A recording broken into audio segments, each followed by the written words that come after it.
దేవాలయాలే target. అంతర్రాష్ట్ర దొంగల ముఠా అరెస్ట్.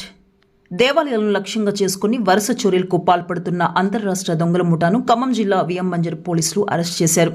పెనుబల్లి మండలం సీతారామపురం గ్రీన్ఫీల్డ్ హైవేపై 3 నిందితులను అదుపులోకి తీసుకుని వారి వద్ద నుంచి బంగారం, వెండి ఆభరణాలతో పాటు చోరీలకు ఉపయోగించిన సామగ్రిని స్వాధీనం చేసుకున్నారు.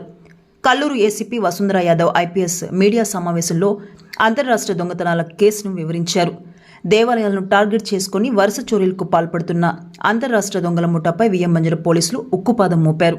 3 అంతర్రాష్ట్ర దొంగలు షేక్ జానీ షరీఫ్, పేరాల నరసింహారావు అలియాస్ బాబీ, ఆర్వా ఉదయ్ కుమార్ను పోలీసులు అదుపులోకి తీసుకున్నారు.